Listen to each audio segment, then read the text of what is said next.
Okay, started recording on our end. All right. And nope, not you. You. I am recording on mine. All right, we'll do a clap real quick to just so I can use that sound wave to sync things up later. We'll go 3, 2, 1, clap. So 3, 2, 1. Okay, I can work with that. Awesome.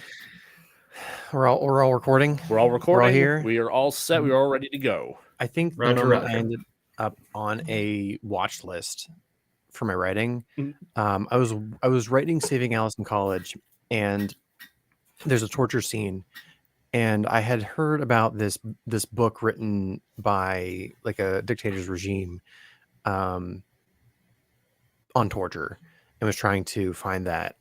I think it was like a German.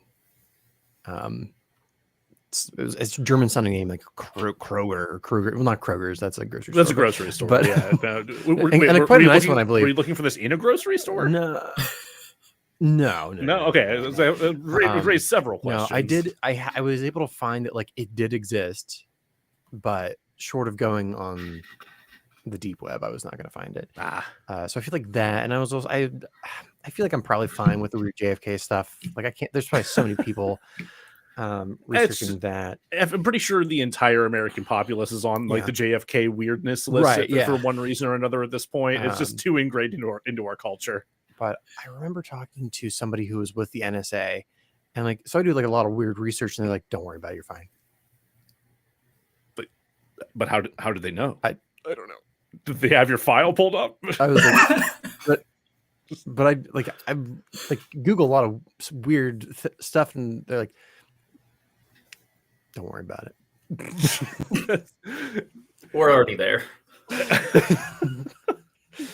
So I don't know what that meant, but no, it's almost a little bit disconcerting. It's a little worse, yeah. Yeah, it makes me a little bit nervous. I'm like, well, why shouldn't I worry? You've already checked me out, and like why are you so certain? Well, I've told you that Belinda tells her friends because like they don't know me. They just they see little bits of me, and it's weird. The bits they see are weird and kind of creepy, and they don't know that it's normally just dry sense of humor. So when I'm not there and she's talking to them, and they're like, "Jack's kind of dark," and her response is typically, "Don't worry, they're incredibly morbid, but they can't stand like sliced kitchen meat. Like they get really squeamish around raw chicken." It's true. Yeah, you're not a fan of raw chicken. No. Just so I'm glad we're not covering Thunder Force today. Oh my God. I had one of my when I was under my old manager, a new coworker had kind of joined us, and I found out, went to him and was like, "Is Matt okay? He says a lot of really weird thing," and they had to be like, "No, it's cool. We know him. It'll get dark, but just take it in stride, and he's harmless." I had an incident at work today, and I'm wondering if I've been really good about hiding how dark I am at work, and I wonder if that was a mistake. Maybe I should bring that part of me out a little bit, and they'll be like, "You know what? I'm just gonna leave that guy alone." It could actually be a sound strategy. I do slam my pills every morning in plain sight intentionally. But 20 years ago, maybe it'd be like, leave the crazy guy alone. But nowadays, like that's no one's phased. Look at him taking care of it. Good on him. Right. Exactly. Yeah. I do. That's self-care. I do occasionally say, "I was like, time to take my pills." Now, you've undermined the entire exercise by saying it that way. Matt Toaster, you idiot! Why are you here? Why did you ask to be here? Don't tell me that. Sorry. Okay. So I need you to say, I'm going to type something in the chat, and then I need you to say it into your mic. Okay. We have a chat? Yeah. I think so.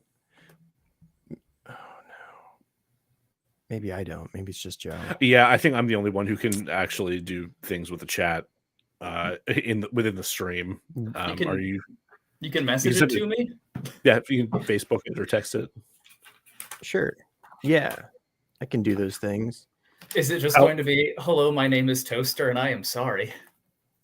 No, we would have to do that for so many people. The number of times we would have had to make Scott apologize. Oh, God. All right. I send it to your Facebook Messenger. I'll edit that to make it a little more smooth. Look, it's crashing at Pittsburgh Beach. All right. Now imagine you're in it wasn't that bad. Oh no. Hold on. Oh, hey, babe.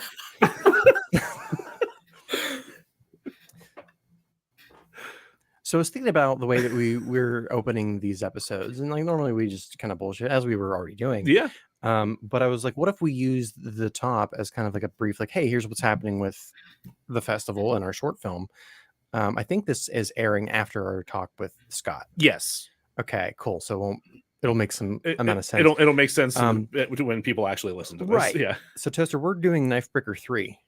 Ooh. And there's a UFO that crashes at Pittsburgh Beach, and we need a bystander to kind of like point to the sky and say, look, it's crashing at Pittsburgh Beach. That thing that exists. Right. You got three rivers, there has to be sand. There is. Some in some places. I wouldn't say there's a beach. Not a beach worth of sand, but there's just like the ground down molecules of rust washing ashore amid diapers and heroin needles. That's that's exactly it. You forgot the icy light bottles. There's tons of icy light bottles and cans. All right, so Matt, you've been cast as bystander Toaster, and I need you to put on your acting hat for a moment. You're in a 1950s style B-movie horror film, and you suddenly stop what you're doing in the middle of it. I assume you are on the street corner playing Magic the Gathering, and I don't know what Yin's kids do. When you hear like a vroom over top of your head, and go ahead and say your line. Look, it's crashing at Pittsburgh Beach. Stretch it out a little bit, and it sounds like you've acted before. Sorry.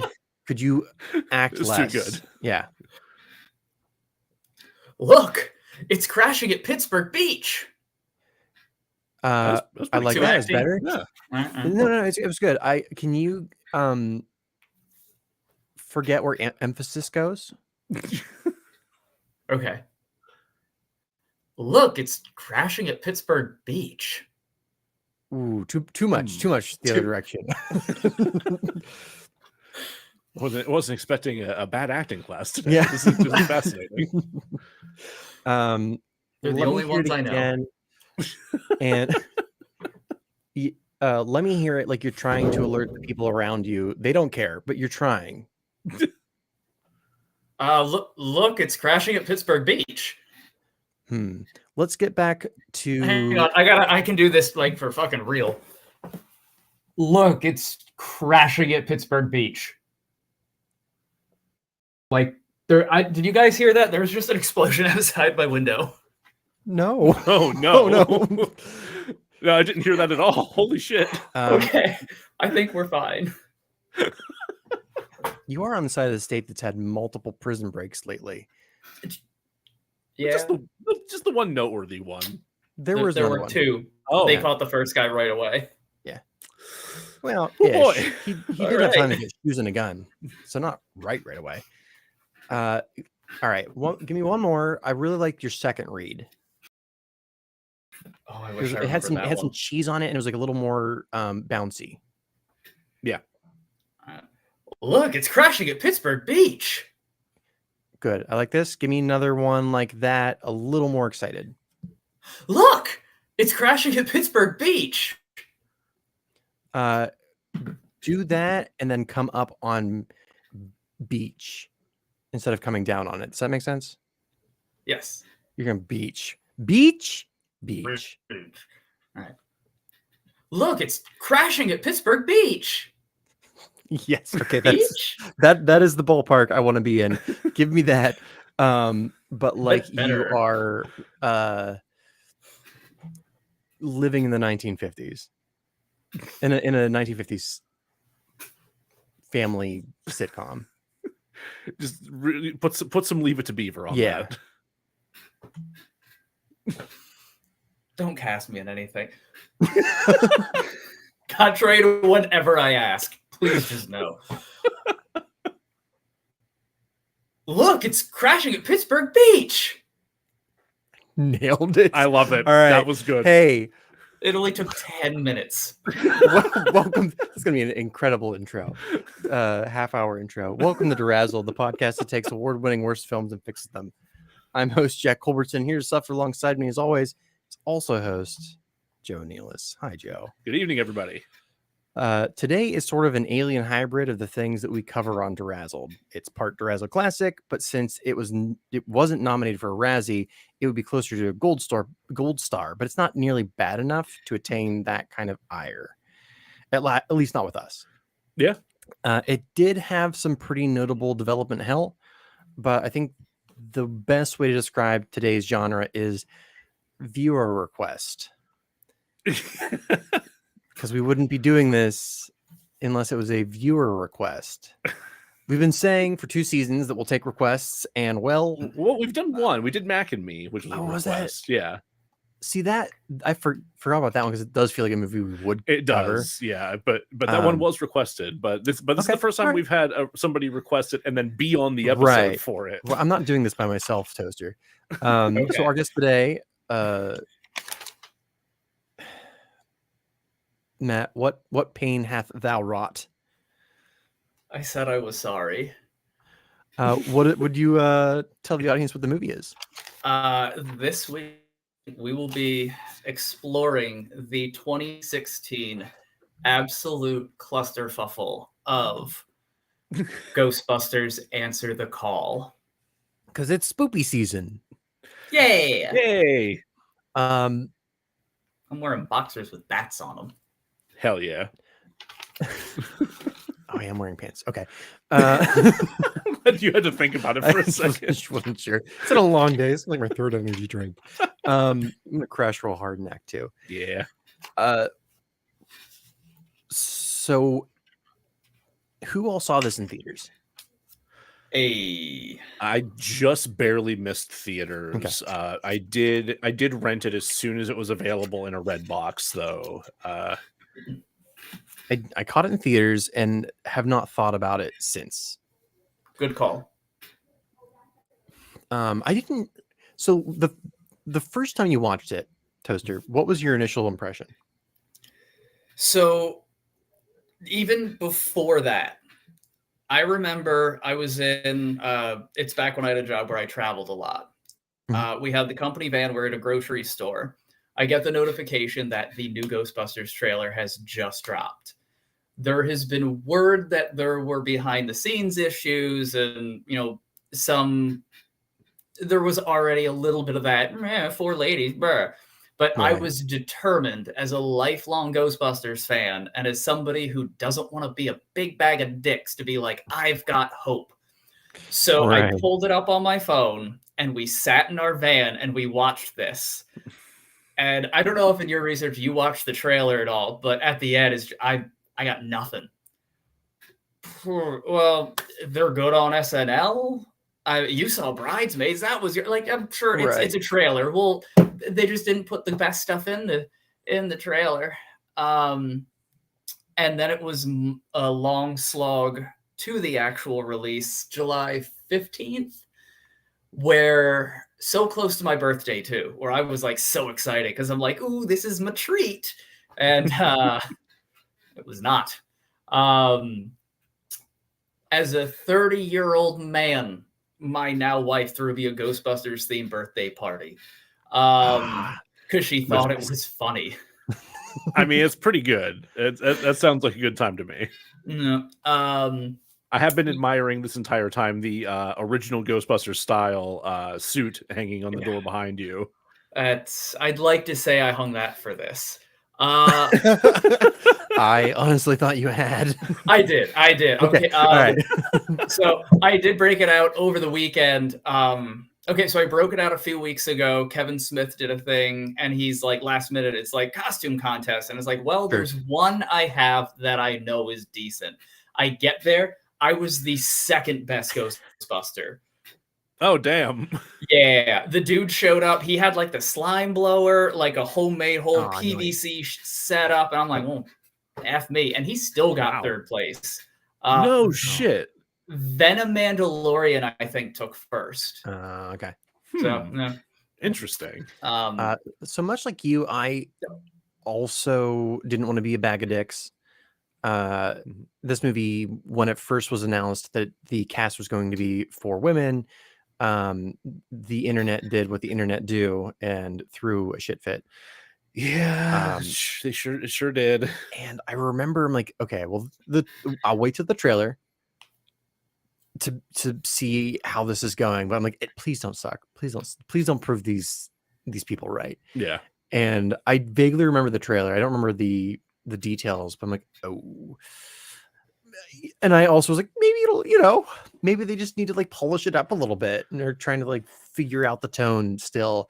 When I did see it in theaters, I saw it with my partner at the time, and while I didn't hate the movie, it was just a movie. Yeah. Honestly, my opinion of it hasn't changed much since watching it again for this episode. But watching her enjoy the movie, I'm like, all right. Same thing kind of with Wonder Woman, which came out around the same time. Like, I didn't love or hate the movie, but watching the reaction of the people around me who were like, there's a lady on the screen being the hero and not just the love interest. This is awesome. Like, all right, nice. Seeing those reactions is pretty cool. Yeah. Wonderful. Well, we've been talking about this movie now for a minute, but what actually happens in this movie? Well, I'm glad no one asked. 'Cause we're going to play a little game called Pavlovian Horses. So glad I get to be here for this one. Instead of providing a highly descriptive summary full of quips, we're playing a game called Pavlovian Horses, wherein I'll have 5 minutes to summarize the movie and not a second more. When the timer hits, thank you. When the timer hits 5 minutes, Joe will blast me with horse sounds. Horses. I thought I was going to retire this bit for season 3, but then I found out that horses are born with misshapen tentacle bone hooves, and my terror has been born anew. That's not a joke. I've seen pictures of it, and now I can never forget it. Tentacle? You use the word tentacle. Can you elaborate on that? No. Like, they're like this. Because I know that, like, thingies. Because I know their legs kind of terminate into like fingers, basically, and that's already monstrous enough. But like tentacle, they're kind of tentacly. I mean, they don't like writhe because they're bone, but anyway, I don't like it. No, I was genuinely like, this bit's getting old, and then I saw a picture of that on TikTok, and then you screamed. I was like, why God? There's just like images that I've seen in my life, like true crime images where I'm like, that wasn't that bad. A person completely eviscerated. I mean, that was a human at one point, but seeing a newborn horse's tentacle hooves. Give me the raw chicken, please. That's a new horse too. It could grow to come for you. Yeah, like an old horse, that's it. Like, it's glue. A new horse, it has nothing but life ahead of it to come find you. And the evolutionary purpose for this stupid thing is so that when it's born, because it's born with these hooves pre-made, is so that the hoof doesn't like shred the mother's innards as it's coming out. But I guess this is better. Sharp tentacle hooves. Anyway, before we get into this, Joe's going to tell you to remind you to remember things. Oh, yes. If you haven't remembered, you should remember to go and rate and review our show everywhere you possibly can to help other people get our stupid noises in their ear holes. You can do that on Apple Podcasts, Spotify, wherever you listen to podcasts. Great. Oh, God damn it. God damn it! All All right. I see are those hooves. I'm gonna chasing after me. Weird dreams tonight. Yeah. Thanks for that. Are you ready, Jack? Yeah. All right, 3, 2, 1, go. Something that I want you all to keep in mind while we cover this movie is the writing concept of but and therefore. This is a pretty well-known writer's lesson, but is one that people neglect all the goddamn time. Troy Parker and Matt Stone of South Park fame are the ones that sum it up the best, I feel. Quote, but and therefore, in a story, you have scenes, and then you break those scenes down into beats. Say Slimer opens the fridge to grab an Ecto Cooler. Beat. But they haven't released original recipe Ecto Cooler since like 1994. Conflict and beat. Therefore, Slimer grabs a gallon of whole milk, drinking that instead. But In character, yeah. milk coagulates when mixed with ectoplasm. That's a fact. Therefore, curdling Slimer's innards and causing him to spend the afternoon scooping out the curds with a fishbowl net, therefore missing his divorce hearings. But and therefore, cause and effect. The opposite of this is the much less enjoyable and then. Slimer opened the fridge and then drank the milk and then made a mess and then missed his court date. More or less the same story. The thing missing is conflict. Ghostbusters 2016 is a script riddled with and thens. So, will I be providing you with a summary of this movie? No. What did I just say? You insult me. But plot author at IMDb, Nick Reginis, We'll say Reganus. Either pronunciation is good. has done their best. Here we are. After a botched attempt to hide her eclectic past and radical ideas about the supernatural, Columbia University's ridiculed physicist Erin Gilbert now finds herself jobless. And as if that weren't enough, Erin must swallow her pride and bury the hatchet with dishonored former partner Abby Yates. But to pay the bills and prove that ghosts exist, the unrepentant duo of spirit hunters will need all the help they can get. As a result, tech expert Jillian Holtzman and inexperienced Patty Tolan, which is a terrible way to describe that character, whatever, Yeah. join the cause, eager to comb New York City for evidence of paranormal activity. However, the team is unaware that trouble is brewing. That's conflict, I guess. Sure. Once more, the unsuspecting Big Apple is in danger. Will the Ghostbusters live up to their reputation? What reputation? This is the first time. This is the first time we've seen them. What do you mean? Honestly, it kind of sounds like what ChatGPT would. I have so many issues with this summary. What? Anyway, Nick left out like all the cameos and plot threads that don't go anywhere. But that's more or less it.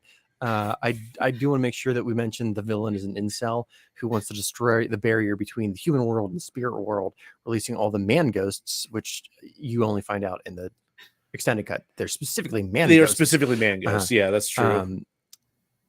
So that the I don't actually know if they ever explain why he wants this, but Because he was made fun of. he was made fun of. He got bullied real bad. Yeah.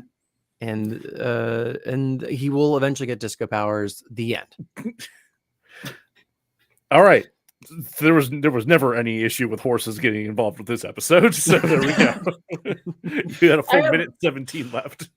Okay, and are we missing that the very first ghost we do see is a woman? True. Well, fuck, what is the character's name? Rowan. Yeah, Rowan the is, incel, Rowan, yeah. Rowan does say most ghosts are male anyway. Okay. So not all. They made All sure right. to cover the plot is, or the script is iron tight. Yes. Out of those 4 hours, they plucked the best. Yes. Only the That oh my God. I had to pick my jaw up off the floor whenever I read that 4-hour tidbit. Wait, there's a 4-hour cut? Oh yeah. The original cut of this movie was 4 hours long, which Paul Feig managed to trim down to a nice slim tight 3.5. To which He was obviously told no. Paul, you're not even trying. We know he wasn't trying. Who do you think you are, bud? Like, they wouldn't let Kubrick do that. They're not gonna let Paul Feig do it. I'm morbidly curious what that cut is like, though. Just no, like, don't Snyder cut me. No, only because like, they added 17 minutes back in for the extended cut, and it does improve the movie a little bit. I will agree. It did add more character. Yeah. Which was needed. It was needed. Yeah. I have to assume that you said 4.5 or just 4. It was 3.5 after it was originally 4. Jesus Christ.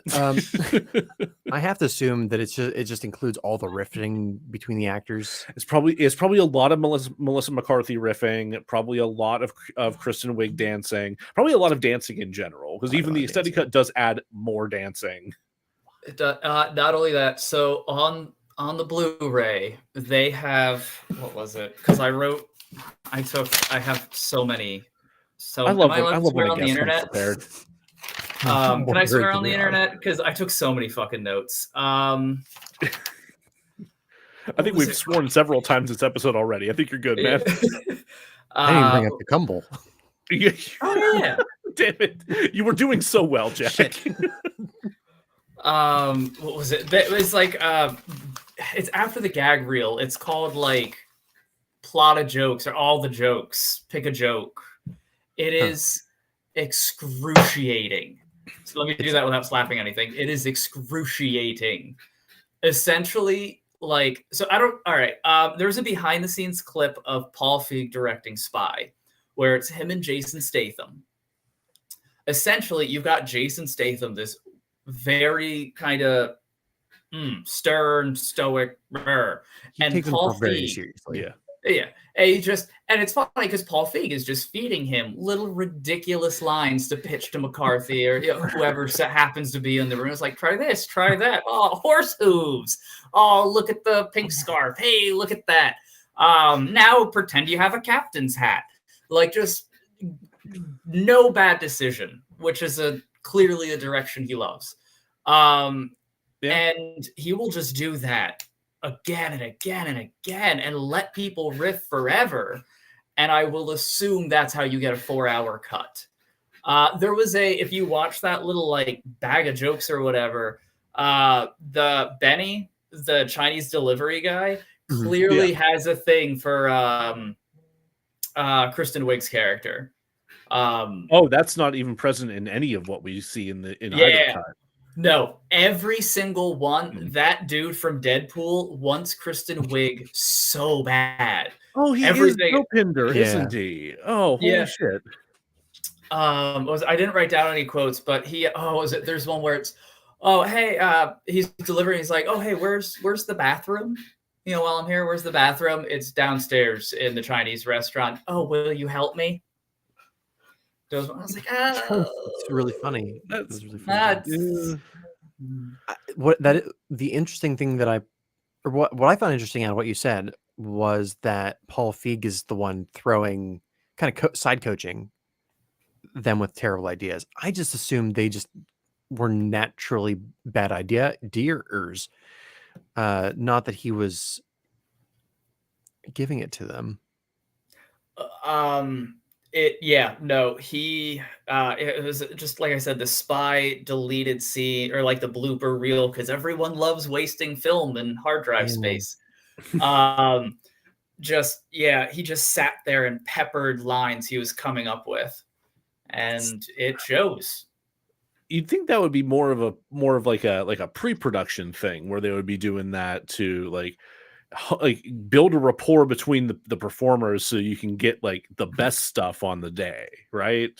So I think Feig was given so much leeway and such a long leash because he had proven himself with Spy and The Heat, and was very tight with Amy Pascal, who was heading Sony Pictures at the time. That'll help. Yeah, that definitely plays a role then. Would somebody who's not me explain to the audience who Amy Pascal is and why I should care? Amy Pascal is or was, I'm not sure if she's still with Sony, but for a long time has been one of the big creative executives at Sony Pictures. She's largely responsible for Adam Sandler's run of films, and apparently Paul Feig as well. I think she also had a hand in some of the I think she was one of the people that got called out during the email leaks. I believe so, and I'm pretty sure that we've talked about that briefly in a couple of episodes. Okay. Yeah, because Amy Pascal has been mentioned on the show a few times. All right. Well, did you discuss her having to apologize in 2015 for those leaks for her racially insensitive comments towards President Obama? No. What? I wasn't even aware of this. Holy shit. Okay, so I have. If you're ever interested, Deadline has an amazing day-by-day breakdown of the Sony leak. It was published back in 2015. I went through all of it and I pulled a couple little snippets out. Matt, you did more work than we ever do. Listen, I am okay. So, and this is, you asked before, why I wanted this movie, because this flick has haunted me since 26, well before it came out, because this is something I've wanted my entire life. I was born 2 years after the first. I was raised with Ghostbusters, the real Ghostbusters, and Ghostbusters 2. I'm going to pause you real quick. We are going to get into the development hell of this in the second part. All right. But I do want to hear about the Deadline stuff. All right. So, and Sony and Deadline have a very intermixed relationship. So I assume a lot of the writing in this is a little biased, petty. A little bit. Yeah. Let's see. It starts with Rudin. He had to apologize for the racially insensitive marks. Trickles down after, Pascal broke her silence on Thursday, December 11th, apologizes for racially insensitive remarks. It was in an unguarded moment in a private email, which screams to me how it was the Kramer thing where it's I was drunk. You've all seen me black out. At no point have I ever been I'm just gonna start shouting the N-word. Yeah. So anyway, I didn't want to talk about it before. I didn't want to make that. Quote. Didn't want to talk about this before. I didn't want to make this about me. Everyone at the company has been violated. And nobody here deserves this. Then the most hurtful email came out. I'm so disappointed in myself that I would ever had such a lapse in my thinking. Of all the things I thought might be said about me, this was the last one, and I feel awful. Just cementing that I'm not sorry I said it. I'm really sorry you saw me say it. Wait, did she actually say that last part? No, I'm sorry. Okay, I was sorry. The way you read that, it felt like it just kind of flowed right in, from one thing to the next. There, absolutely, I'm sorry I got caught. It ended it. I feel awful. I mean, you should. She should feel bad, but also don't have done that. The people in charge of things are kind of shitty, guys. And dumb, apparently. Yeah. Remember that time we were talking about ChatGPT and how Studio Head suck, and then we asked ChatGPT, "Hey, what should we do to fix the writer's strike?" And it was basically get rid of executives. Get rid of executives. Comrade GPT was just you seize the means of production. It kind of did. Yeah. You'll be happy to know Pascal is no longer with Sony. Oh, okay. She's moved on to a little company called Universal. Not piss. Yeah, that tracks. You only fail upwards once you reach a certain. Ain't that the fucking truth? Yeah. Let's take a break, and when we come back, we'll talk about the stats, and I did find one or two awards. Interesting. I did. Okay, Yeah. well, we'll be back in just a moment. For time's sake, I would like to push right back in as soon as I'm done with this sip of water. Okay. Reasonable. I've also been sipping things. I hope that's not getting picked up on anyone else's. Oh, it's no big deal. I sip throughout the entire episode. It rarely gets picked up in any meaningful way, and if it does, I can snip it real easy. Cool. Also, I have to go do something real gross. I will be back in 1 second. Sure.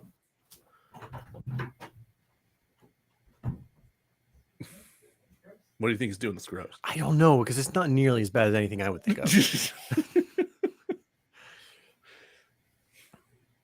Like, My nose is nothing but sawdust. Please cut me slack. I was like, he's got to pick a booger or fart. Oh, jeez. Okay. Sorry about that. No, it's totally okay. How many trees do you think you've ingested? Oh, a small forest at this point. I would believe that. Absolutely. They don't give us masks. I have to bring Oh, my own. no. Come on. That's ridiculous. I think they should at least provide you with those like beekeeper hoods. Not against it. Honestly, anything. I have think a he's small off. stash of masks that me and all the other Sanders pull from. Like, because if we ask for anything, we're gonna get respirators, and we don't want respirators. Yeah, it's a little overkill. Yeah. What are beekeepers called? What? Apiaries. Yeah, apiarists or Apiaries. beekeepers colloquially. Okay. Yeah. Hey, welcome back to DeRazzled. We are going to talk about some stats. Do either of you know the ratings for these off the top of your head? I Yes. did not. All right, Toaster, you shut the fuck up. Then. Yeah, I did not have a chance to look them up. I wish I had had more time to dig into some of the background on this film. But yeah, I just did not have that much time beyond watching it. The recording schedule for this season's been a little bit of a clusterfuck to get started, but we're okay. Honestly, so this is the first regular episode that we're recording, and I'm kind of Yes. glad. Me too. Yeah, it is a nice way to get back to the swing of it.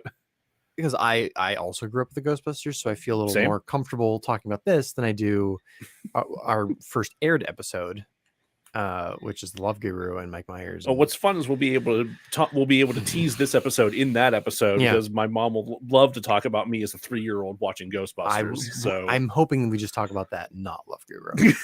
Would you Would you like an embarrassing Ghostbusters fact about me? Not yet. Okay. Not yet. Okay. Absolutely, but not yet. Joe, general Rotten Tomato score. Okay, I do want to say I think I'm going to take a stab in the dark and say that the scores were lower until the extended cut came out. I'm not surprised by that. That would be my guess. Plus, I'm sure this suffered from like some review bombing, like some early review bombing nonsense. Let's see, for that tomato meter, I'm thinking before the extended cut, I probably would have guessed like a 35. Yeah, probably pretty low. Currently, I'm going to guess closer to like a 48. Am I being generous? We're talking about the general Rotten Tomato score? Yeah, like the tomato meter, not the audience score. Way too low. Oh, really? Yeah. Oh, yeah. 74. Oh, yeah. Maybe maybe I am thinking. Maybe I'm getting confused. I'm thinking audience. 74 for the critic score. Really? That is. It's so absurd that I want to double check. Hey, Toaster, would you check to make sure the general Rotten Tomato score is not 74? God damn it! It's just on it. All right. What's the audience score? Audience score, I'm gonna guess is like a 48. 49. Wow. Okay. No. IMDb out of 10. This is. I mean, given we just had that whole expose that come out about why Rotten Tomato scores are fucky, but like IMDb scores are weird.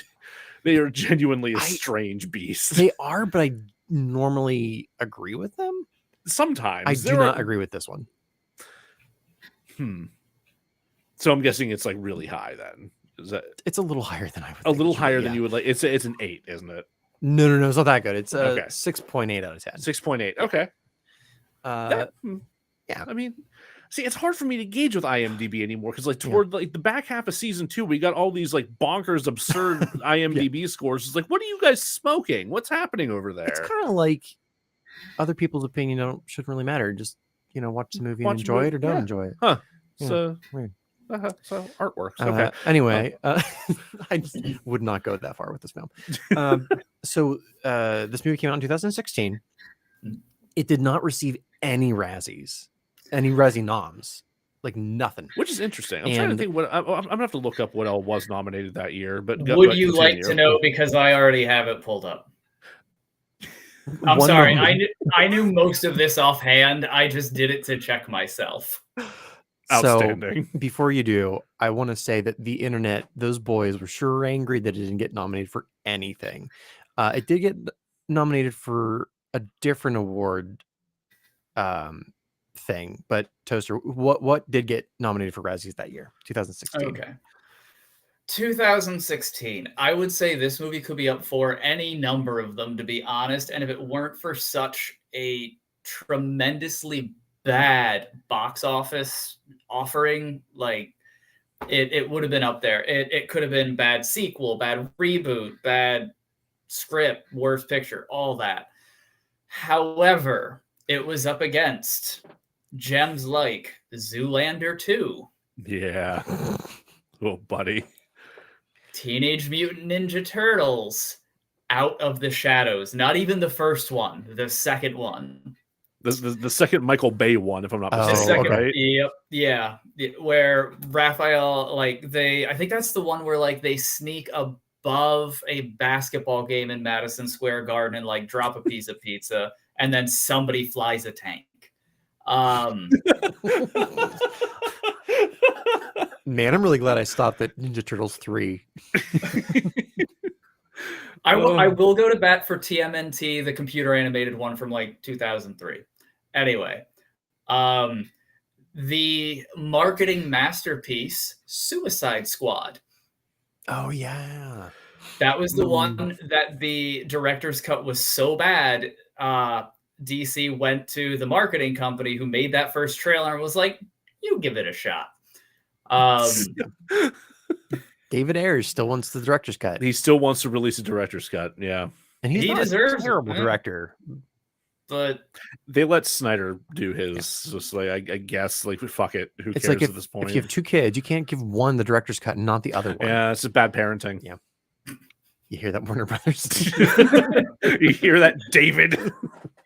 they do listen because I've got things to. What was it? Snowden was that year. Shut In, Mother's Day, all just those mid-tier at best. London Has Fallen, which I think was the sequel to Olympus Has Fallen. I believe you're correct. Yes. All right. Independence Day, Resurgence. Okay, so Ghostbusters had a lot of competition. Oh, you're leaving out some gems, though. Joe, give me I'm them not gems. even halfway through. Please continue. Do you want me to let you know who took the gold for all the Razzie garbage? I'll save that for last. Let's see. We had, and our friend Nate cannot wait for you to do Gods of Egypt. Or no, wait. No, we just talked about it. We've done that. You've done that. No, we haven't. We have not done Gods of Egypt yet. Nope, but it is. We did the Mummy 2017. Yes, but we will probably end up doing Gods of Egypt at some point. Mostly because the only Gerard Butler film we've talked about on the show thus far has been Gamer. That can't stand. So we made this season schedule quite a while ago. Yes. And I know at one point that movie was on the schedule. Is It it still? was. I can't remember. I can't either. So yeah, we might be doing it. Who knows? I'd recommend it, and Nate hates that movie, so have him on. 50 Shades of Black was up for it. The Divergent series, Allegiant. I don't remember if that was a second, third, or if they made it to a third. I want to say that's the second one. I forget. It's one of those series based off a bunch of YA novels that like don't actually work very well, but got super popular because of the Hunger Games. Yep. It's going to be one of those. And I think this is probably something we'll touch on later. This is when everybody wanted a franchise. Yes. We're in that era now. So the winner of Best Picture that year was Spotlight, just to, balance things out. Okay. No, I appreciate knowing that. I did love that movie. And just rolling through a couple now. Dirty Grandpa, Collateral Beauty, Boo a Medea Halloween. The last three are big. Alice Through the Looking Glass. If you guys saw that one, it was. I saw the first one, and I was good. You're good. That was enough. I did not need more Johnny Depp Mad Hatter. You could have stopped at the animated one and been just fine. Yeah, honestly. Of course, BVS, Batman v Superman, Dawn of Justice. Oh boy. Yeah. All right, give me the one that took all the awards. Ooh, baby. You're all familiar with Dinesh D'Souza. Sadly. Yep. No, Jack, I'm glad that you had that response, and also I'm sorry. Hillary's America, the secret God history damn it. of the Democratic Party. Yeah, this is one of those movies we're never going to cover on the show because after we did Saving Christmas, we were like, no, we're not doing. We are only doing narrative scripted. We're not doing propaganda. I will say it is the first documentary to ever win Worst Picture. That's wild. Well, look at that. So now you unfortunately, can see why. Unfortunately, 2016's Ghostbusters was snubbed, but the Alliance of Women Film Journalists didn't let that slide. Interesting. They have a special mentions. They do have like serious awards, Sure. but they also have some special mentions, such as actress most in need of a new agent. Oh no. Is it Kristen Wiig? So they also got snubbed at the Alliance of Women's Film Journalists. They were nominated, but it was actually Jennifer Aniston who won that award for Mother's Day and Office Christmas Party. Melissa McCarthy was nominated for The Boss and Ghostbusters. That was the year The Boss came out too. Jesus. Kristen Wiig has a Razzie for Zoolander 2. Okay, so she didn't. She didn't get out unscathed. No. And then the other one that they nominated Ghostbusters for was sequel or remake that shouldn't have been made award. Ben-Hur one, which is a movie I didn't even know existed. Oh, I forgot there was a remake of Ben-Hur that year. Oh my god.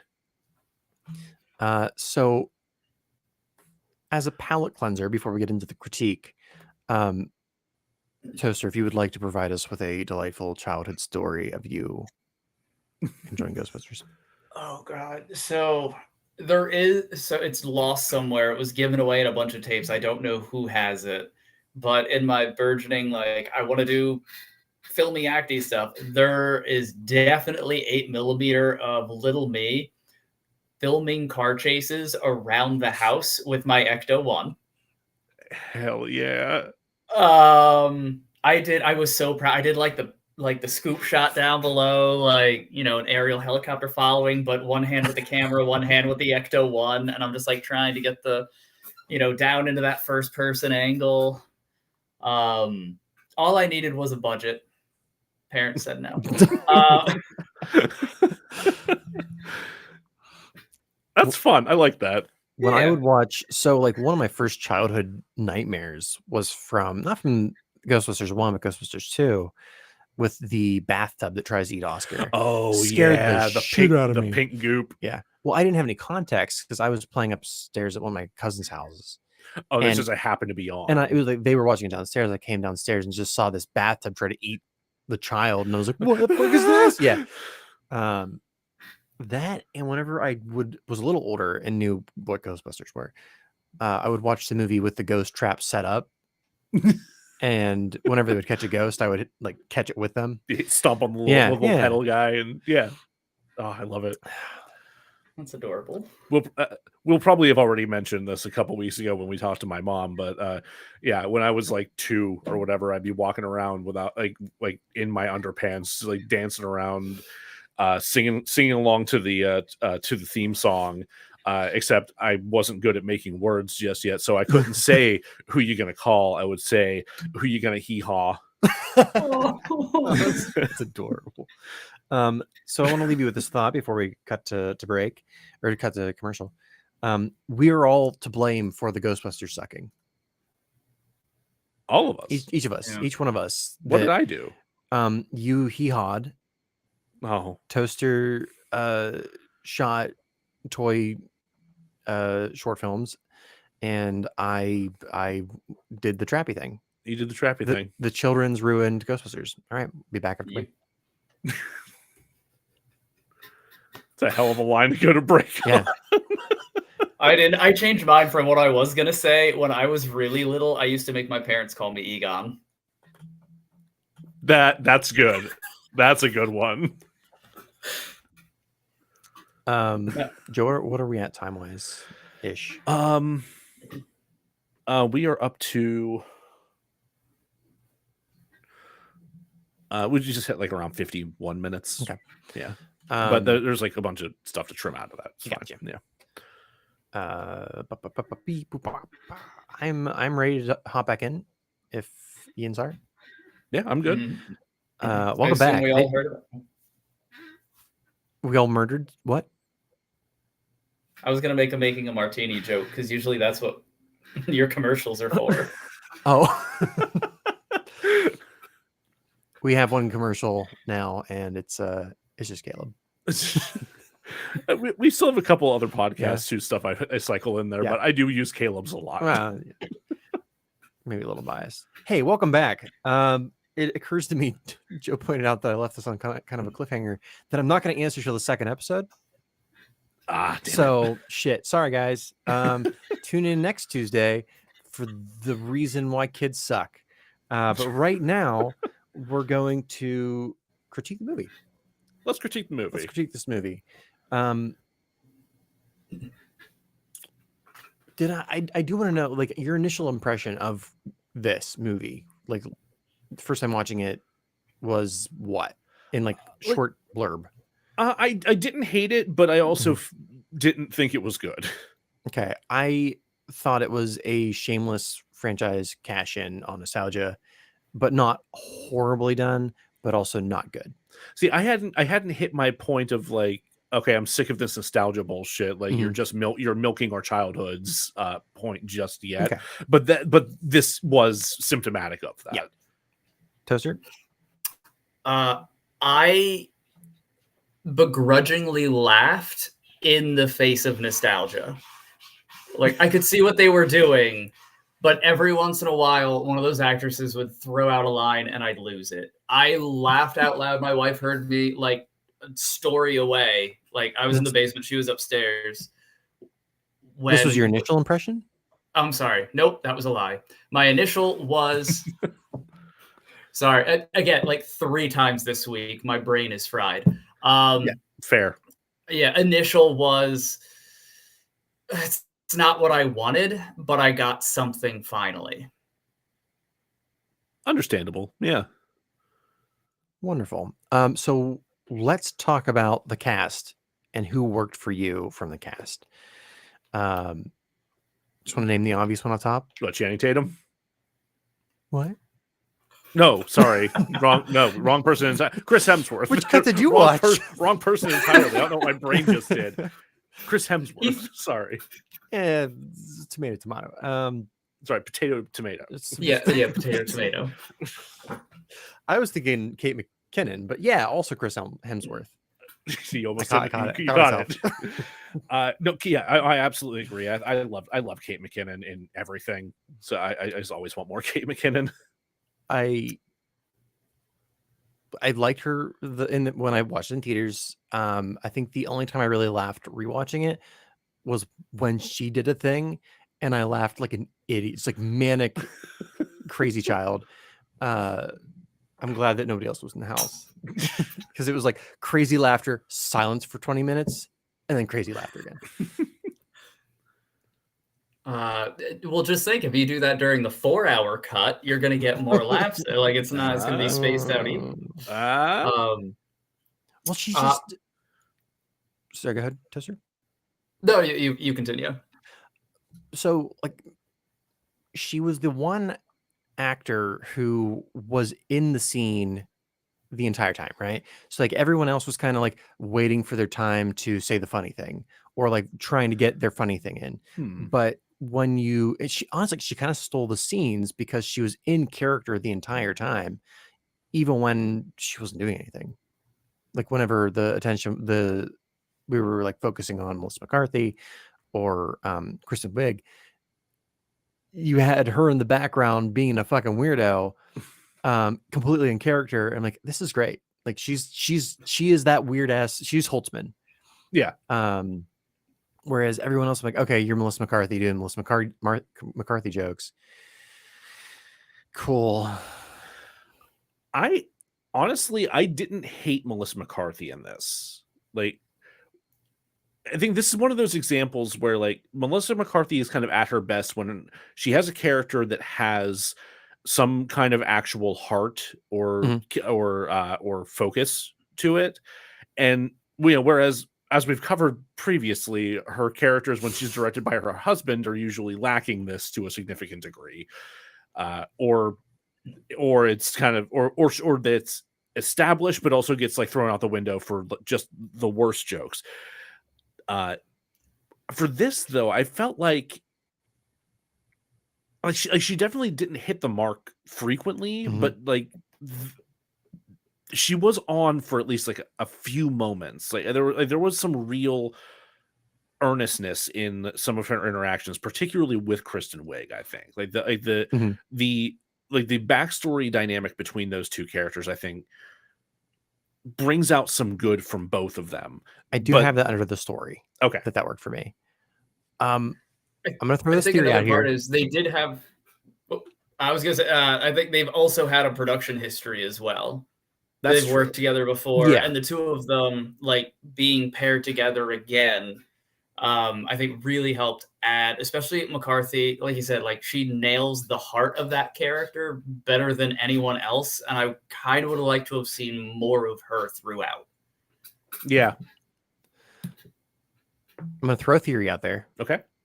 Regarding Melissa McCarthy, specifically her humor, because I do agree. I think she nails the stuff that's her character earnestly reacting to, what's the character's name? Kristen Wiig's character? Aaron Gilbert. Yeah. This might get me shot. Melissa McCarthy has Ryan Reynolds syndrome. So no, I think that's a fair statement. Honestly, I think she leans on her improv quite a bit.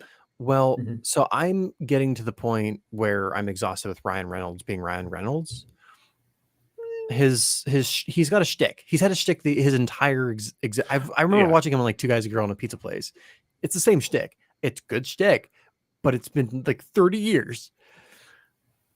Yeah, I mean, I think he still has some projects where it does work well, but then you have Red Notice. Well, here's my theory. He's doing his thing, right? He's doing his thing. When they're like, "Hey, Ryan, do your thing," he does the thing. The editor then tries to make sense of the thing.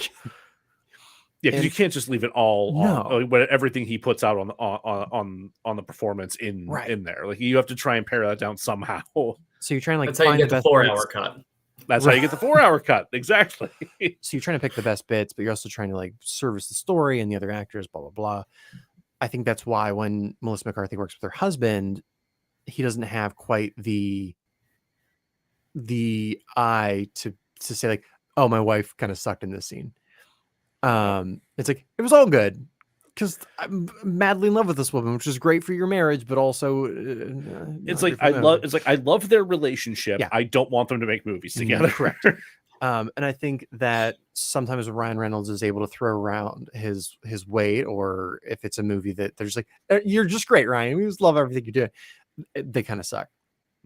So like, I don't think he's garbage, but I think you need to have other stronger elements than just him being a funny person for it to work. And the same thing with her is I'm kind of over her style of humor at this point, but if I did like her humor, you need to have a strong story, strong director, strong editor. Fair. Her shtick is one thing. If you get the chance to watch St. Vincent's, another Bill Murray, Melissa McCarthy, and a kid movie, like she really shines in that. She's done dramatic roles. I just haven't seen them. Yeah. That's one of them. And she nails it. She does a phenomenal job. She brings so much just pathos and like love to the character, and her acting skills are definitely there. It was actually during that movie, I think, when she was able to talk to Bill Murray and kind of coaxed him into coming to cameo to this one. Mhm. Oh, okay. I know I've talked a lot about deleted scenes and whatnot. When I had lived with Figgles for a few months, and he had shown me a Figgles of deleted making a scene from martini. of making a martini. You're welcome. And I'm pretty sure this was the movie where there's a scene of her sitting with a principal talking about like her somewhat delinquent son, and she is both like heartfelt and just hilarious. Is it? This is 40, if I'm not mistaken, because I think there's a movie. Or are you talking about St. Vincent's where this I happens? thought I was thinking about St. Vincent, but this was also 11 years ago I watched it. So there is a I think it's This Is 40, where she is getting into an argument with Leslie Mann over her delinquent son in a principal's office, and like Paul Rudd's trying to keep the peace, but she is just saying more and more inflammatory, offensive shit as the parent of this delinquent son, and and just riffs forever about how she's going to like maim Leslie Mann, to the point where there is like a credit roll blooper reel of her doing this more. And you just hear people dying in the background. Just like she just keeps churning out new improv lines that are like more shocking and worse than the last ones. Yep, you got it. It was This Is 40. I'm sorry. But if you do watch St. Vincent, also really good. I'm gonna check that out. So you bring up Bill Murray. I'd like to address the cameos. I didn't like him. Nope. Thoughts? I didn't like I didn't like the use of Bill Murray. I didn't like. I think they should have done something a little bit more significant with Ernie Hudson. Yeah, actually, that was the one I was like, I like Ernie Hudson. Yeah, because I'm just glad it wasn't. I'm just glad it wasn't Arsenio Hall. Like, I'm glad they got Ernie Hudson. Yes, yeah, I'm glad they really got him.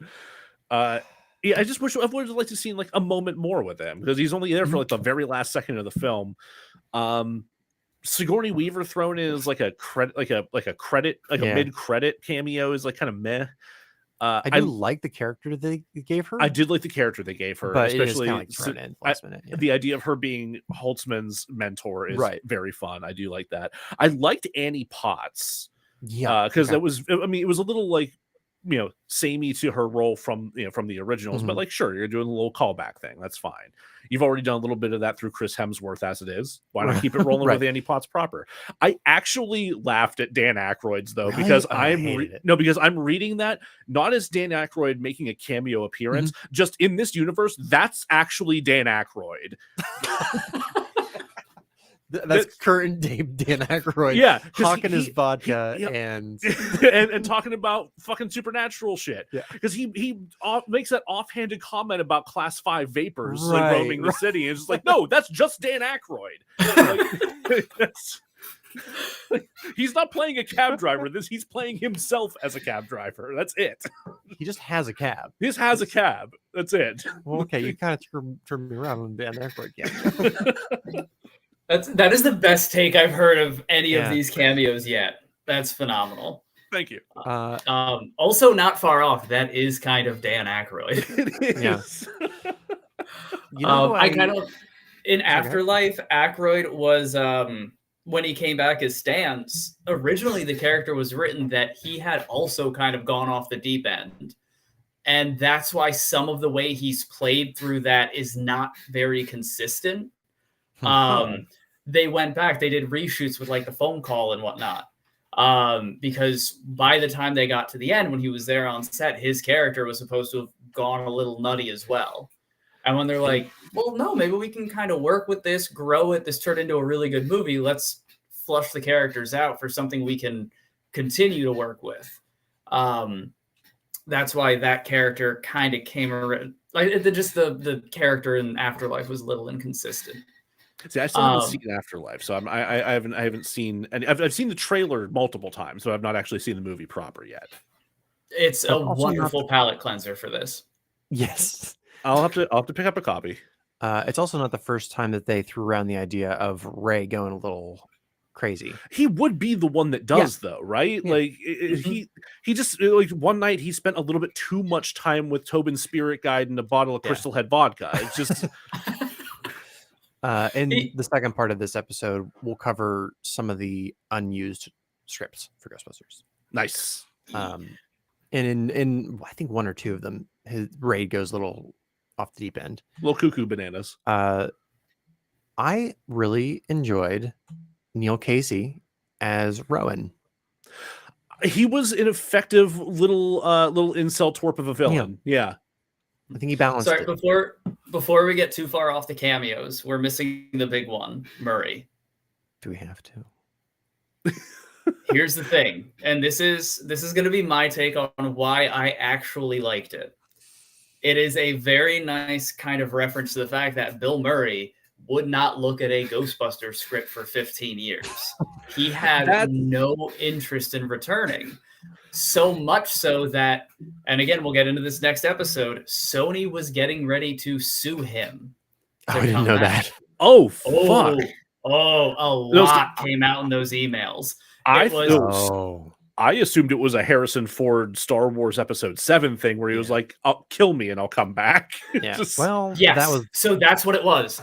Originally, he said, "I will come back if you kill me in the first reel." In the director's cut, it took until 1 hour and I think 6 minutes. I wrote it down somewhere. Yeah, that's about right. But he comes back as the naysayer who does not want, and he's like, "This is all bullshit. I don't like it. It's fake."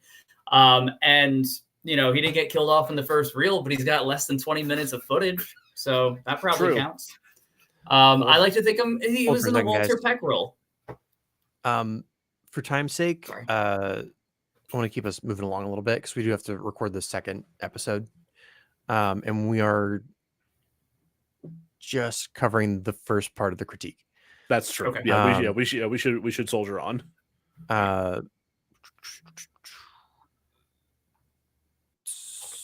So Neil Casey, great incel. Charles Dance, I loved Charles Dance in this actually. Yeah, he's Aaron's like dean or something in the beginning. He's just he brings that full Tywin Lannister just menace into this, and I loved it. And then I think we have to mention Benny just real quick. Benny Cronsani, Dopinder from Deadpool. Oh yes. But I liked him. I think the character was a little as it went on, kind of like got sucked into the improv-y stuff a little bit. But I did like him initially. I like him. It's a good running gag. Yeah, like it gets kind of lost for like a significant portion of the movie, and then comes back as like a cartoonish payoff at the very end there. Story. What worked for you for story? I think, as we mentioned, like the relationship and kind of conflict between Aaron and Abby over the book and their past and everything. I thought that was pretty well written. I agree. I also liked the tenure angle. Yeah. Sorry,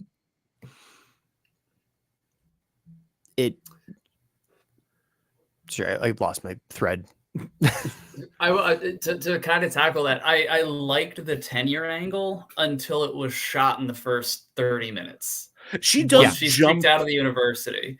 She jumps a little hard from like, no, this is super important for my tenure to ghosts are real. I believe in ghosts again. Like it's a very like quick transition, which given you're covered in like ectoplasmic vomit, like they're probably not thinking very clearly, but still like the it's a little bit of a breakneck speed change of motivation. Well, I'm sure it would have made way more sense for her to be like, as soon as they caught the ghost later in the movie, to be like, I need to get this to my old dean now. What else for the story worked? I really liked the change from business angle to research, which I will not give Feig much credit, but that was from the early inception, something that carried through. The original Ghostbusters, it was ghosts are real. How do we make money? Yeah, it's immediately like, how do we make a dime on this? Right. Yeah, it was very, very Reagan era. Yeah. And then in this one, it was very, Kristen Wiig's character, Erin, wants to be respected by her peers, which I think is a good, and so I brought this up to my wife and she's like, no, you're wrong. But I'm like, I thought that was a nice, like, you always hear about women in STEM, women in these scientific fields always getting pushback. It would make sense that her character, that would be her main motivation to prove them wrong or to be seen as an equal. So I really dug that. They also kind of make her a little violent in the extended cut. Oh yeah, with her punching Chris Gethard in the face. Yeah. Which I liked. I liked she was kind of, well, it also explains her freaking out on Bill Murray, because we've seen that behavior before. Right. Well, it's an extension of her wanting that acceptance and wanting to be taken seriously. Like she, like, despite the fact that like this guy clearly doesn't give a fuck about whether what they've done is real or not, it's like she needs to prove something to him, and that's why she lets the ghost out. But yeah, no, I think that helps. Like that moment that they added with Chris Gethard getting punched in the face for calling her Ghost Girl, really helps to drive home that characterization. I wish they had kept that in the theatrical cut. Is it's not a whole lot of time to keep that in, and it's it helps ground that character so much more. I think that really helps. That helps Kristen Wiig. That helps Erin as a character herself, and it helps makes more sense out of what happens later in the movie, like why she's separated from the rest of them. Yeah. Themes. What themes worked? I would like to throw out the beautiful idiot theme. The pretty privileged theme. God, Chris Hemsworth steals every fucking scene that he's in this movie. Him and Holtzman, scene stealers. Well, because Holtzman's not actually an idiot. She's just an eccentric genius on the weird fringe side of things. Chris Hemsworth is Kevin is legitimately a fucking idiot, but a pretty idiot. All right, I have to call out my favorite Holtzman moment because it's not funny at all. It's because this is what made her real for me, because I love Kate McKinnon. My wife's not happy about it. But I think she's safe. I know. Yeah. She doesn't return any of my letters. My wife, not so there's, because you got anyway. So there's this moment when Abby is possessed and takes a crowbar to the wall of gadgets, and you just see Kate, my babies, and charge. And I'm like, ooh, that's it. That's the character. I loved it. Like that made her a real. At no point did I think she was a person until then. Really, I thought she was a cartoon. Okay. She kind of is a little bit, but I also like that from Kate McKinnon, because she's always fun when she's a cartoon. But I agree. I really appreciated that as a grounding moment for her. It's like, again, it's just like cementing her actions in this universe as realistic, if ridiculous. I think in general, this version of Ghostbusters is a little higher heightened reality, more so than the original ones were. Oh yeah. Like I liked that I could imagine running into Winston. I liked the plane conversation. I've talked about the scene in Ghostbusters 1 where they're in the car just like talking over the bridge a number of times. That's just, like one of my favorite scenes in any movie. The moment between Ray and Winston. Yeah. Excellent fucking scene. But like that would have been so out of place in this movie. Yeah, this movie is not nearly as grounded as those ones in that sense. Yeah, I agree. That would have felt out of place. Though I kind of want to frame a picture of Chris Hemsworth holding up the pictures of him with the saxophones and just like put it somewhere in my house. I think you just told us you want a picture of Chris Hemsworth in your house. You want 3 pictures of Chris Hemsworth. Yeah. I said I want 3. It's just shy of a Chris Hemsworth 3 Chris Hemsworth moon, but I'm not sure if it worked or not, but I want to throw out that they do kind of sort of tackle toxic masculinity. Oh yeah. Yeah. I Um, wouldn't even say kind of, sorta. It is essentially the villain of this movie. Mhm. I believe they Well- went back to do part of the reshoots was to incorporate the YouTube comments, Yes. and there That were actual real ones in there. I genuinely liked that they did that. That was a good moment. Do we think that they do it well? Because I feel like they present it, but I'm not sure if they really have any commentary on it, other than that sucks. That's a thing.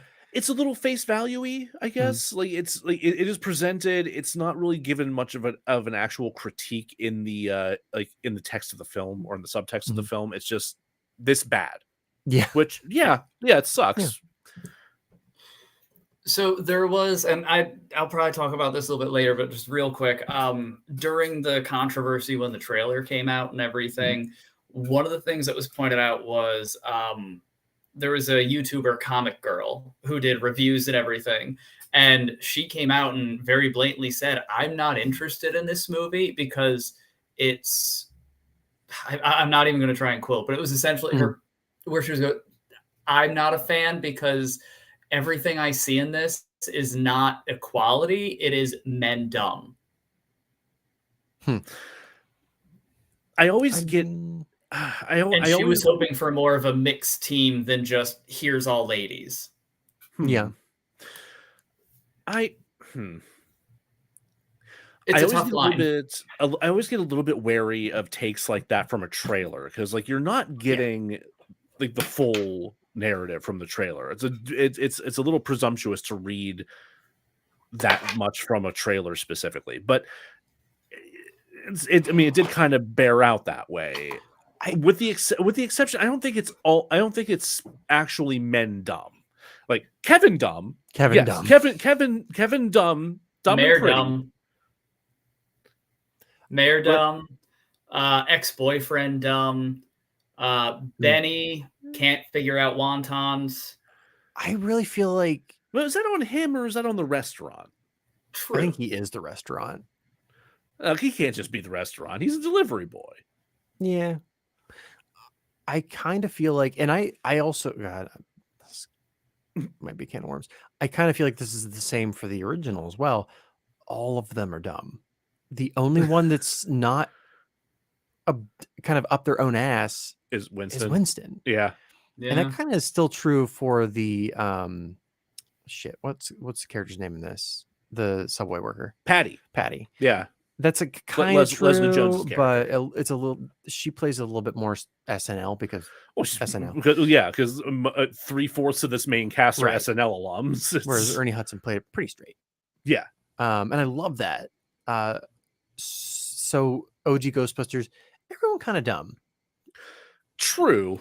In this, everyone. I love Leslie Jones in this. By the way, just because we finally mentioned her, this is my favorite thing she's done. Like Leslie Jones, she might be my MVP for this one. I do very much enjoy her in this. I don't think I would say it's my favorite thing that she's done though, because I also really like what they're doing with her in Our Flag Means Death. But they're still making but I just season comes out next month. Nice. Her playing the straight person against the multitude of other personalities. That was one of my laugh out loud moments when it was like over there near like the crazy sparking thing. What was it, honey? If I knew what it was, I wouldn't call it crazy sparking thing. That line was very good, and I did laugh. I don't know that she plays Patty very straight though. In comparison, yes. I laughed so hard at the moment where her and Melissa McCarthy are just ripping on Kristen Wiig's boyfriend. Okay, that is pretty good. Yeah, making fun of the way he dances. I think when Melissa McCarthy said, "Honey, if you take that V-neck off, there's another V-neck underneath it," I died. I fucking died. One of my favorite lines I've ever heard Melissa McCarthy deliver. And then we get Kevin wearing a V-neck. We do get Kevin wearing a V-neck after that. Man. All right, let's scoot down. So we're kind of already there now. Well, okay, really quick. I do want to say that what I liked about the production is Yeah. the video effects were really cool. Like the ghost, I thought the ghosts were really, really cool. The ghosts themselves, I think, were very well designed. I thought that was a very cool presentation. I think this might be my favorite, like, at-home 3D. How they had them break out of the letterbox. The first time I watched it, it was really off-putting for me, but it didn't bother me this time. Like I'm not sure like what I missed that. Yeah, because all like it creates like, especially like moments where it creates like a greater sense of depth. Mhm. Like I think when they're about to start crossing the streams, how they kind of get that pan across all of them, and it's only when you get to like the whoever's standing on the end that their stream breaks the letterbox. It's fascinating. It's a really interesting aesthetic choice. So I watched it on Amazon, and I wonder if it's not the same version because I don't remember any. I don't even remember there being bars. Really? I mean, there probably were, but I don't remember them being broken. Which I feel like I would notice that. Oh, it was so jarring the first time I Yeah. watched this that it was like, why the fuck would you even do that? But then this time I watched it, I was like, oh, actually, I'm kind of enjoying it. It's kind of fun. Yeah. Yeah, the first time when the Aldrich ghost does it, it's like because it's like slime coming at you. But yeah, like you said, when you see it with like the particle streams, you know, just like popping out a little bit, even just the sparks falling was a really nice touch. Yeah, the moments where it comes across a little more subtly, I really enjoyed. Who in the cast did not work for you? I mean, we didn't specifically mention Kristen Wiig working, but I wouldn't say she doesn't work. I think she's Kristen Wiig. Yeah, I think she does a good job of being Kristen Wiig. she does a good job of being Kristen Wiig, which I think that may be more of like a writing issue than a Kristen Wiig issue. Like if there's like again, like her tenure struggle, I really like the struggle with her and Abby. I really like. And I wish they had included more of like her background, like they did in the extended cut. But like aside from that, like when she gets, I don't know, a little workplace sexual harassing toward Kevin, yeah, just like, I don't think that her character was interesting enough to drive the story. Not on her own. After like the first act, I'm like, okay, you're just there now. I don't like Melissa McCarthy's humor, so I wasn't a fan of her outside of the moments where we're talking about them as tense friends. I'd say this is one of the things I've enjoyed more of Melissa McCarthy's, but it's not my favorite of Melissa McCarthy's work. Minor character, someone who really like I like him in a lot of things, but just didn't do it for me. Zach Woods. I actually loved him. I forgot to even mention him. Who is he?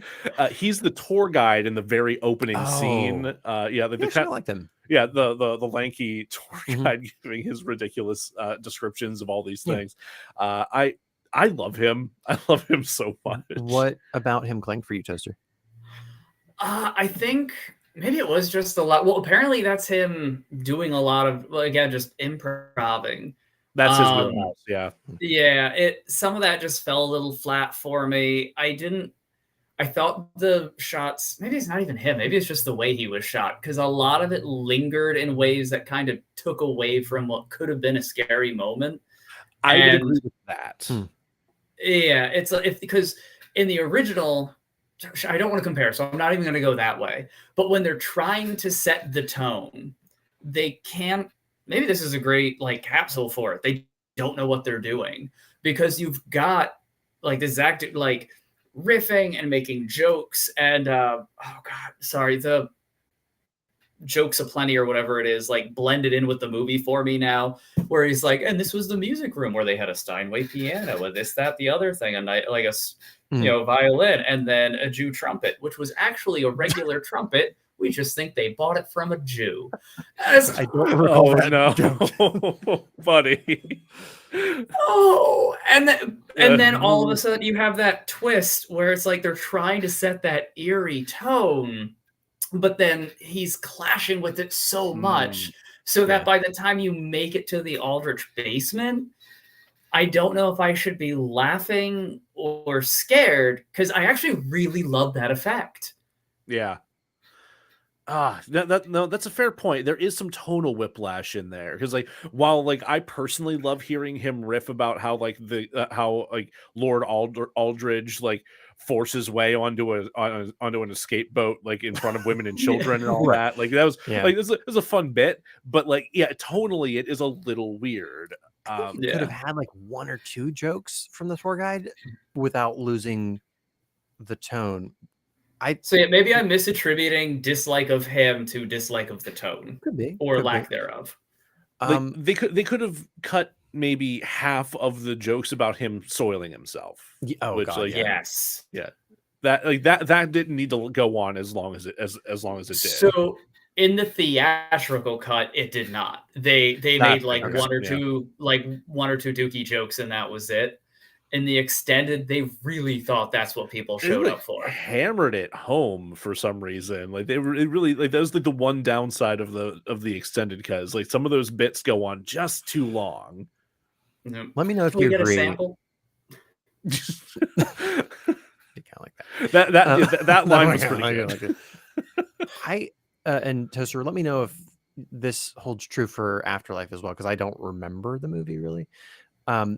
The first two Ghostbusters had legitimately scary moments in it. I remember having multiple nightmares, specifically from the second one. Them walking the subway tracks was one. The heads on bathtub, pikes. The heads on pikes. Yeah. Yeah, that messed with me as a kid. God. No. Do they The have chair any... scene in the first one? In Afterlife, there's some more tense moments, but I don't think there's anything I'd put on that level of peril. Yeah, like it's more Janusz's like eyeballs. The like What's Ray. I just remembered the image of Janusz. He like visits Dana's apartment. Oh, when his eyes turn into like Yeah. floodlights, Yeah. and he's just walking down the hallway really slowly. yeah. Oh, that freaked me out. It still freaks me out a little bit. Oh. Anyway, sorry. Afterlife. Gonna have nightmares again tonight.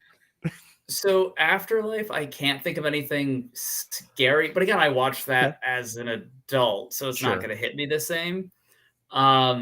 I mean, the opening scene is pretty tense. There's one or two bits like I don't want to give too much away since you guys haven't seen it. It's much more about, I'd say it's more like kids in peril is the fear for that one. Okay. Versus any kind of overt, there's no monster scares, there's no jump, there's no hands coming out of anything. No pervert chairs? No pervert chairs that we know of. After you watch it, let me know. There's one moment where it's like, that's a child. And not the way you're thinking. Yeah, I'm gonna have to grab a copy of this. Yeah. You'll love it. The character's name is Podcast. It works. I don't know how they make it work, but it works. It's like that feels like a thing you would write as a joke about a bad movie. I will tell you, they're like, why do they call you a podcast? Because I have a podcast. Well, I honestly don't know what I was expecting. What about this story did not work for you? We've kind of already started talking about it. For me, it felt like a remix of Ghostbusters 1 and 2, as far as like the story beats. Kind of, yeah, because you have like the old hotel that's kind of like the epicenter of the supernatural event. I'm gonna refer to my buddy. Nate and I watched this with my friend Chris Egbert over the weekend. He told me I could name him. Neat. He nailed it. There's no story because there's no connective tissue. It is here's a bit, then we're gonna go over here. Here's a bit about somebody else, and then here's another bit.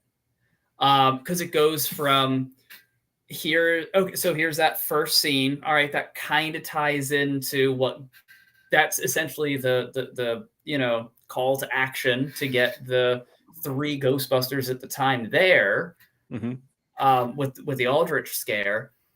But after that, there's no connective tissue between scenes. It's so jarring to watch. Yeah, they do just kind of move from event to event to event, like set piece to set piece.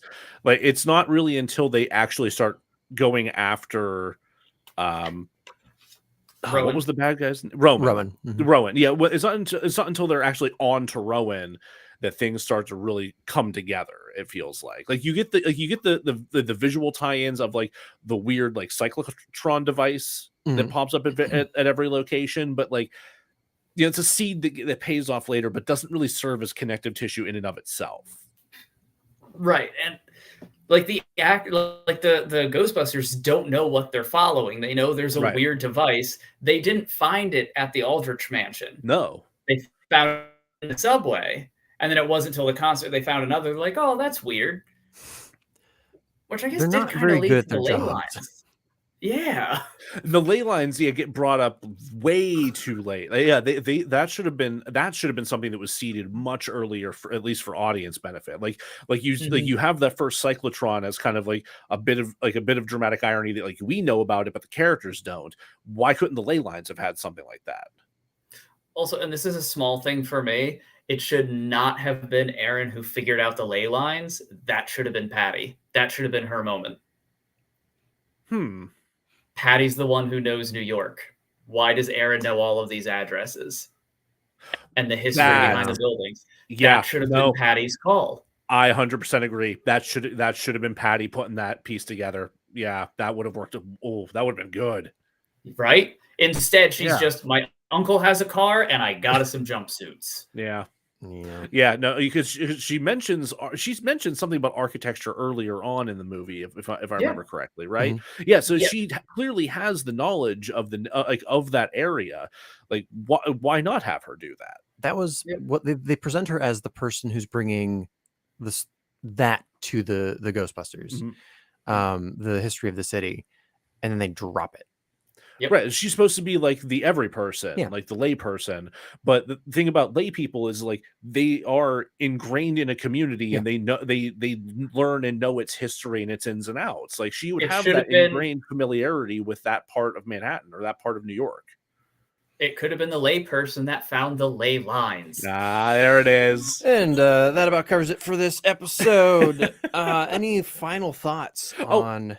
There is one final thought that's been kicking around the back of my head. We forgot a cameo, actually. The lead singer of the metal band at the concert, that's Harold Ramis's son.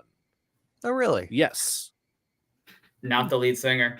Not the lead singer? I thought it was the lead singer. Let me double check that, because it wasn't. Was it David Ramis? David Ramis. He is there. He is there, but I don't think he's the singer. The singer is a character actor. I could have swore.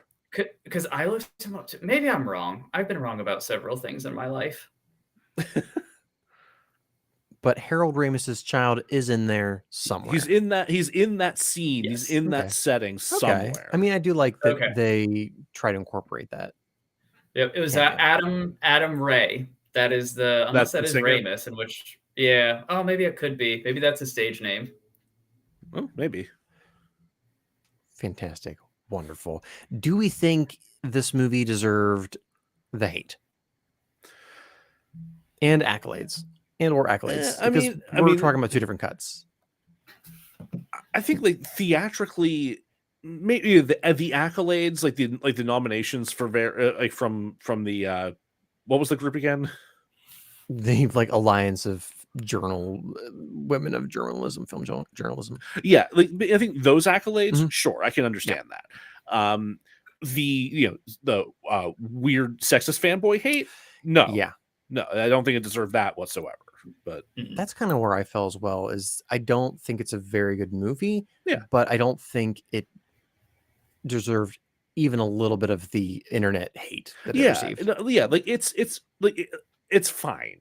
right? Like It's fine. it's not a particularly great movie. It has its moments. Yeah. It has its flaws. It's fine. It's not a big deal. It's very middle of the road. It's very middle of the road. Yeah, I'd accept It that. deserves all the hate it gets, not for the feminine portion, but for the wet fart that it happened to be.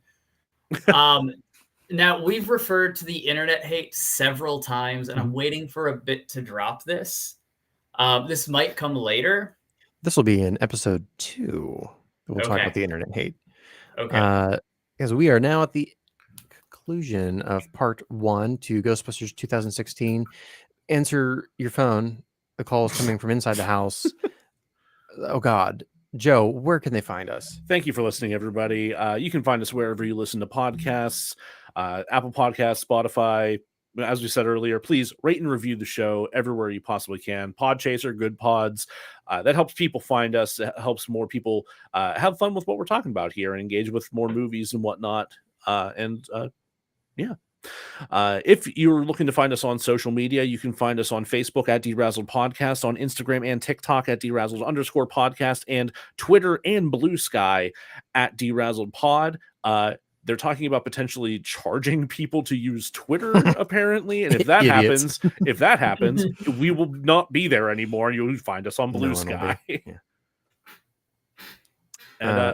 And of course, if you have any questions about the show, things you'd like to see covered, or the unofficial Willem Dafoe Bad Art Short Film Festival, email us at derazzledpodcast@gmail.com, and we are happy to engage in any way, shape, or form and answer any questions there. Or if you just want to send us a film you want us to screen at the festival, do that with Willem Dafoe in the subject line.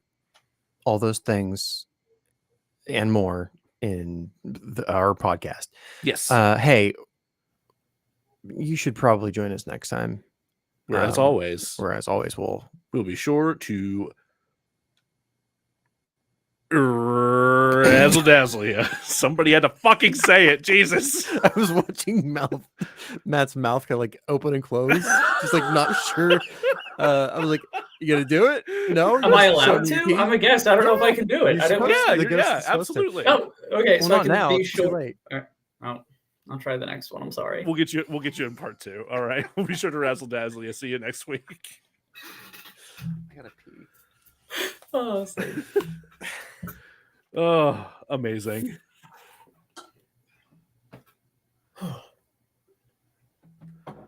Okay. Are we back? Sorry, I should have warned you guys when I'm like, I really want to do this. It's like I can speak extemporaneously about Ghostbusters for literally days. Which is amazing. Before. I had somebody walk away from me at work today when I was prepping for this. Oh no. Like, I have to do this. I have to make sure I can like actually speak like to a brr. That's where I ended. I'm gonna go to the bathroom and I'll come bug you again.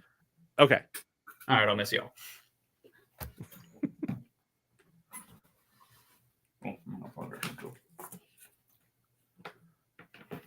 Oh, do you want me to stop recording so you have this in 2 sections or no? Oh, yes. Okay.